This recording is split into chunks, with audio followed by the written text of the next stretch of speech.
So hello students, welcome back once again to Professor Rahul Mukherjee's Managerial Economics session. I welcome you all to the online Shine app.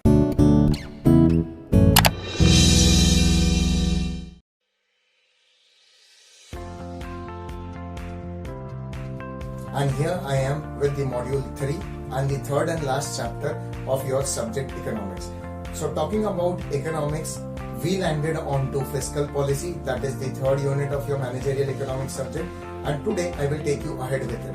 हमने अब तक क्या पढ़ा?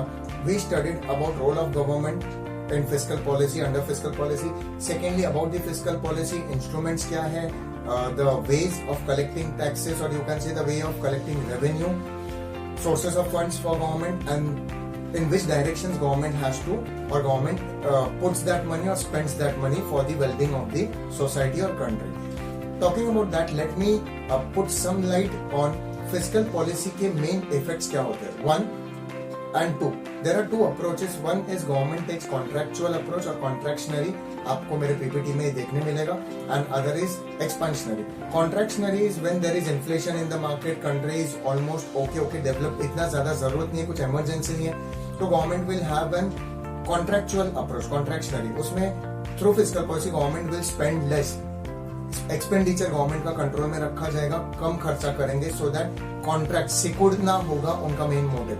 And expansionary is to spend a lot of thousands of crores of rupees towards the economy, because need भी होगा, money flow भी बढ़ाना होगा, कंजम्पशन डिमांड को एक बूस्टअप देना होगा, इसलिए.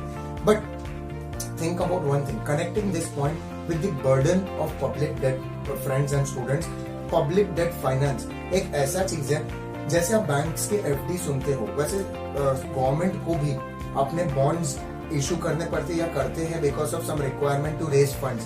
पैसा मार्केट से रेज करने के लिए कोई ब्रिज बनाना है, कोई डैम बनाना है, कैनाल बनाना है, और गवर्नमेंट के पास सपोज वो फंड्स नहीं है, तो गवर्नमेंट 10%, 8%, 12% रेट से बॉन्ड्स इशू करते हैं, सो दैट पीपल, लोगों का इन्वेस्टमेंट ऐसे मार्केट में ना लगे, कंपनीज में ना लगे जो एसेंशियल कमोडिटीज में नहीं है, बट जो हमारे देश के लिए जरूरत है, तो गवर्नमेंट के थ्रू उन सेक्टर्स में, उन इंडस्ट्रीज या कंपनीज में पैसा लगे.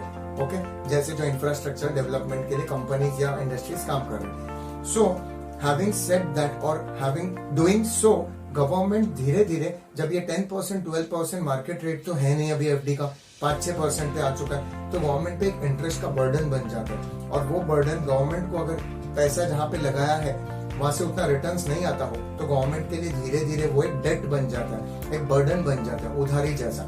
और वही कंट्रोल में लाने के लिए FRBM एक्ट, जो मैंने लास्ट चैप्टर्स में कहा, 2003 वाज इनिशिएटेड. इसका एक्चुअल फुल फॉर्म मैं आपको आज बता दूं, मैं उसका कॉन्सेप्ट आपसे शेयर करता था, बट FRBM का actual full form, the act of 2003 is fiscal responsibility and budget management act.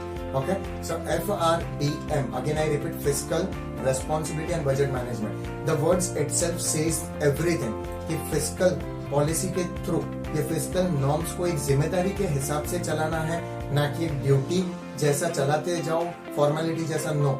So fiscal policy को संभालना is a responsibility, and budget को कैसे आप मैनेज करते हो. ओके, तो फिस्कल रेस्पॉन्सिबिलिटी इसकी बात करता है कि कहाँ कहाँ खर्चा करना है, and budget management talks about कि आप उस रेवेन्यू को जहां कलेक्ट किया है, तो किस तरीके से अपने बजट को एक लिमिट में रख के देश के प्रति खर्चा करोगे, सो दैट इमरजेंसी के लिए भी फंड्स बचे, और कहीं ना कहीं गवर्नमेंट के पास हर चीज जो कंट्री की जरूरत है वो समय अवेलेबल हो. Okay, now talking about FRBM, what exactly the points of FRBM stated. FRBM act ने कहा कि ये जो इम्बैलेंस हो जाता है फिस्कल पॉलिसीज में, जो बर्डन आ जाता है गवर्नमेंट पे ऑफ फाइनेंस, आप सोचते होंगे कि आपका एक क्वेश्चन जरूर होगा स्टूडेंट्स की, does government earn more through revenue और स्पेंड्स मोर. तो आप रिकॉर्ड्स उठा के देख लीजिए, कहीं ना कहीं गवर्नमेंट का खर्चा ही ज्यादा हो जाता है. जो पिछले सेविंग्स है वो भी यूनियन बजट के तौर पे बनाए कुछ और जाते हैं, बट खर्चा ज्यादा हो जाता है, हमारे कंट्री में इतने इश्यूज आ जाते हैं. So having said that, I will always say government ज्यादातर डेफिशिएट में रहती है, फिस्कल डेफिशिएट होता है. सो देयरफॉर FRBM एक्ट ऐसा कहता है कि फिस्कल डेफिशिएट 0.5% से कम हो जाना चाहिए. इवन रेवेन्यू डेफिशिएट, जो डेली देश को चलाने का खर्चा होता है, वो भी 0.5% से कम हो जाना चाहिए. कहीं ना कहीं FRBM ने अपने टारगेट्स अचीव किए, बट कहीं ना कहीं नहीं कर पाए, बिकॉज देश तो वही है, समाज वही है, लोग वही है। It will take lot of time to develop on our literacy, population को कंट्रोल में लाना होगा, हमें पॉवर्टी इश्यूज से अगर उभरना है, एम्प्लॉयमेंट जनरेट करना होगा, उसके लिए कंपनीज डेवलप करने होंगे, उसके लिए इंफ्रास्ट्रक्चरल डेवलपमेंट फैसिलिटीज डेवलप करना होगा, रोड ट्रांसपोर्टेशन कम्युनिकेशन डेवलप करना होगा, उसके लिए गवर्नमेंट को ही फाइनली खर्चा करना होगा। And therefore, it is a big responsibility for government of any economy, any country to look after its people. It is very easy for आम जनता, हमारे जैसे लोगों के लिए बोलना, स्टूडेंट्स बहुत इजी हो जाता है। मैं अपने हर इकोनॉमिक्स के लाइव लेक्चर्स में भी ये कहता हूँ कि सरकार पे उंगली उठाना, मैं कोई पॉलिटिकल पार्टी को यहाँ सपोर्ट नहीं कर रहा हूँ, बट उंगली उठाना या बात कहना बहुत इजी हो जाता है। But when it comes to a country like us, 135 crore की जनता, which is a secular country, सारे कास्ट, क्रीड, रिलीजन, लैंग्वेज के लोगों को खुश रखना, उनके हिसाब से चलना, उनके जरूरत को पूरा करना, उनके तकलीफों को मिटा देना, it becomes a big challenge for any country, any government और any economy. So please I would also share a message here that try to cooperate with things. जो डस्टबिन्स आप रेलवे स्टेशन में देखते हो, जो फैसिलिटीज आप देखते हो कि कहीं पे लाइन फॉलो करना है, कहीं पे कुछ डिसिप्लिन फॉलो करना है, सरकार ने कहीं पे कुछ सीट्स लगाई है, कुछ इंफ्रास्ट्रक्चर डेवलपमेंट के लिए इनिशिएटिव लिए, please try not to hamper those public property. इसलिए उसको पब्लिक प्रॉपर्टी कहा जाता है। The reason is fiscal policy की अगर आज हम कोई चीज को नुकसान पहुंचाते, तोड़फोड़ करते हैं या अपना फ्रस्ट्रेशन निकालते या कोई चीज को भी नुकसान पहुंचाते हैं जो सरकार की प्रॉपर्टी है, फाइनली हम पब्लिक की प्रॉपर्टी है, जनता का है, तो गवर्नमेंट को फिर से फंड इकट्ठा करना पड़ेगा उस चीज को रिपेयर करने के लिए या नया बैठाने के लिए। और वो फंड्स कहाँ से आएंगे दोस्तों? हमारे से टैक्स या पेनल्टी या फाइन्स के थ्रू कलेक्ट किया जाता है, वो फंड लगता है। So understand this fact. सरकार हमसे अलग नहीं है दोस्तों, सरकार हम में से ही लोग हैं जो वहाँ चुने जाते हैं और वहाँ पे ऑपरेट कर रहे, देश चलाने की कोशिश कर रहे।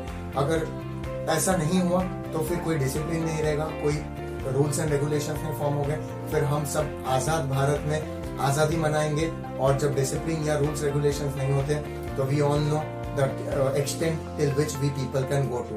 हमें कोई फिक्र ही नहीं रहेगा, कोई डर नहीं रहेगा, कोई रेस्ट्रिक्शन लिमिटेशंस नहीं होंगे, और हम क्योंकि वो चीजें हमारे नहीं है, हम उसके बारे में नहीं सोचेंगे। बट ऑलवेज रिमेंबर फ्रेंड्स, आप अगर टैक्स पेयर हो तो भी आपका लॉस है, अगर टैक्स पेयर नहीं हो तो भी आपका लॉस है, क्योंकि जो टैक्स पेयर का पैसा सरकार ने कुछ ऐसी चीजों में लगाया है जो हमने जाके नुकसान पहुंचाई या डैमेज किया, वही पैसा अगर गवर्नमेंट वहां रिपेयर के लिए नहीं लगाती तो शायद दोस्तों पुअर सेक्शंस या मिडिल क्लास के लिए कहीं ना कहीं वो पैसा कोई और रूप से मिल जाता, हम शायद गवर्नमेंट हॉस्पिटल्स में जाते तो हमें डिस्काउंट मिल जाता। So this is about FRBM act. FRBM act यही ट्राई करता है कि इन चीजों में करेक्शन लाया जाए, ज्यादा से ज्यादा फाइनेंस को मैनेज किया जाए, पब्लिक डेब्ट को कम किया जाए, लिमिट में रखा जाए, और कोशिश करें कि एक अच्छे देश की शुरुआत कर पाए वो, या अच्छे देश को आगे लेके बढ़ा पाए। ऐसे विचार के साथ सरकार आगे बढ़ती है और उन्हें देश के लोगों का सहयोग, कोऑर्डिनेशन एंड कोऑपरेशन चाहिए होता है। So this is the role of government through FRBM Act 2003 as well. It tries to stabilize its budget in terms of the revenue earned and in terms of the expenditure. That's it from my end in this particular video. That is Module 3, Chapter 3. We are done with the third unit of this particular subject. हमारा 3/4 portion हो चुका है friends. Go through the presentation that I have shared here and the MCQs also. Test your knowledge because कल को अगर MCQ exam हुआ, you should be prepared with it. But अगर theory paper हुआ, रिटन एग्जाम, मेरा knowledge, मेरा video आपको 100% उसमें हेल्प करेगा। Having said so, see you all in the next video of Online Shine app with Module 4. That is the last module of your economics subject, with full of energy and enthusiasm for you in the package, and more of knowledge, information of the current generation and the current economical issues with the solutions till the extent possible.